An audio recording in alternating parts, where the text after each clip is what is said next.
yet another DJs BrewTube beer review. Well, guys, you see a big-ass 750 of beer in front of me today, so you know DJ's ready to buckle in and do some drinking tonight. Hell yes.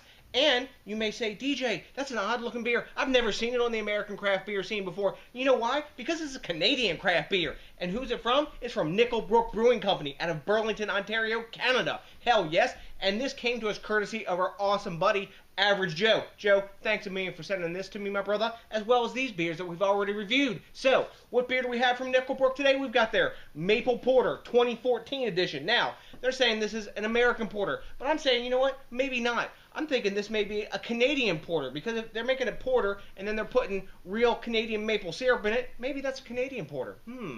Ponder that. Anyways, this is a seasonal availability, 6% ABV, and 25 IBUs. Now, as the name suggests, obviously, for the adjunct, they're using pure Canadian maple syrup. Not the Aunt Jemima fake stuff, corn syrup flavored to taste like maple. Hell no. They're using English ale yeast in this bad boy, so I'm wondering if it really would be an American porter when they're using that English ale yeast. Anyways, maybe that's why it's a Canadian porter, because it's a mix. Enough of that. For hops, they're using German Magnum and UK Fuggle hops. Not my favorite, but you know what? We'll go for the Fuggles if the maple syrup's in there. For malts, they're using, dark chocolate, pale chocolate, crystal, carapils, and wheat. So this sounds like an awesome combination to me. I haven't watched anybody review this one because I want to dive into this one, kind of like, I guess, naked and like the tabula rasa sort of thing kind of deal. Because, you know what? I haven't had a maple beer like wow me yet. I've had a couple of them, and I want to see what this one's all about. So let's get the top hops on this 750 and dive in. Hell yes. Because I'm ready today, guys. Yeah. Alright, Unremarkable Crown, which we will not save. And let's get this in the glass. Oh, it looks nice going in. Glug, glug, chug out of that 750. We'll get a little bit aggressive on there so we can get a nice head. Yeah, ooh. Kind of soda-sounding sort of head coming off this bad boy. Alright. Appearance-wise, that's a super dark porter. There is no light coming through that, and there's no like stem or anything on the bottom of this glass to kind of diffract it or refract it, whatever you want to call. No light's coming through that. That's a really dark porter. We got a solid 2-finger head of mega tight bubbles on this that are kind of crash, snap, crapple, popping on us for us when I swirl it. We're getting some decent glass lacing, but no alcohol legs. You don't expect it at 6%, but there it is, guys. Take a closer look. Really nice, almost stout looking porter. So I think that head's dissipated enough and it's fizzing down enough. Let's get an aroma on this and see what's up in that department.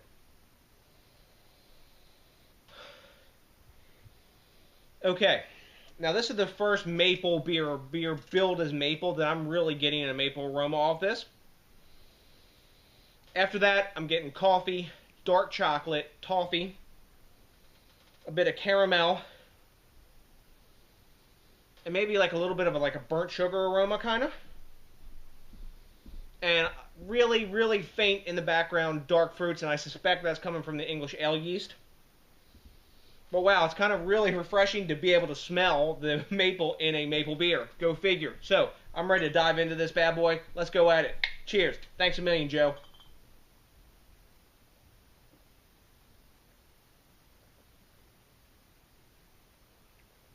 Okay. Epic glass lacing. First thing that I noticed, almost every Canadian porter or Canadian-made porter that I've had so far has been pretty thin. This is fairly thin and watery. It's only a 6% beer. It's very light, has a zippy sort of carbonation to it. That's the first impression you get from this beer, is its mouthfeel. After that, the first taste I'm getting is dark to milk chocolate, kind of somewhere in between there. Then I'm getting coffee, toffee, that caramel, and then the maple. And the maple is very subtle in this beer. It's not like you're cutting into a stack of flapjacks and you're tasting the big maple out of that, but it is there. I'd almost wish that there was more presence to it, but it is there. It's like accompanying well the bitterness from the malt, because I'm not really getting a lot of like hop bitterness. I'm getting a little bit of earthiness from the Fuggles, but it's not off-putting. And I think the sweetness from the maple syrup in there is offsetting that sort of earthiness and complementing it. Because as you guys know, Fuggle hops are not my thing. Very easy to drink. You don't taste or smell a bit of the alcohol. The carbonation that's in this is sort of palate cleansing, and it makes you come back for more. And then as I drink more of this, I'm getting the more like a dark fruit aftertaste, like dark fruit mixed with a little bit of that maple syrup. But all in all, it's not a huge maple presence. This is more of like a porter that's been accompanied by maple. And they're calling it a maple porter, so it's not exactly as advertised, but it is in there, and you can detect it if you're looking for it. Now, maybe if I didn't know this was a maple porter, I would not peg it as a maple flavor because it's not shining through that much. I'd peg it as like a little bit of extra sweetness and a nice amount of sweetness in there. I think maybe it's like an adjunct of candy sugar or something to, sort of offsetting those fungal hops. But all in all, it's a tasty beer. So, what do you grade a beer like this? The dumbasses at Rate Beer give it a 50. That's complete bullshit, but not a surprise because Rate Beer is idiots. Beer Advocate's giving it a 77, which is kind of like a, like a C+. I'm going to go a little higher than that. I think I'm going to give this a B+. It's not a, knock your socks off beer. I'm going to give it about like a 87, 88, somewhere around there. I drink it again, though I'm wanting for a little more body, not a lot, maybe a little more body. Maybe if they switched out the wheat for a little bit of oats in there, okay? That kind of thing. Maybe a little more body, or they bumped up the wheat a little bit, to increase the body, that kind of thing.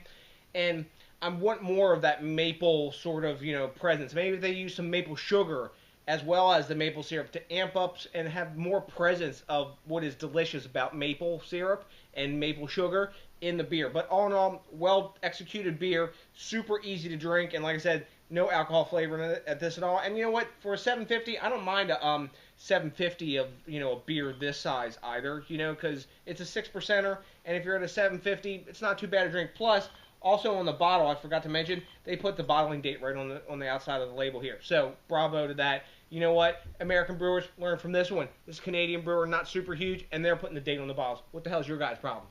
Anyways, so, till the next time, guys, we got to do something really important. We got to think globally. I'm thinking globally. I'm drinking Canadian beer. We got to drink locally. We got to support the craft beer movement, help keep this thing growing. And you know what? So more variety and more cool maple-flavored beers or whatever the hell else they got to send us, come out and we can enjoy it. So, till the next time, guys, thanks a million to each and every one of you for watching. And I got nothing but a big-ass bunch of Canadian beer drinking for you. And what else? Yeah, that's right. Peace out!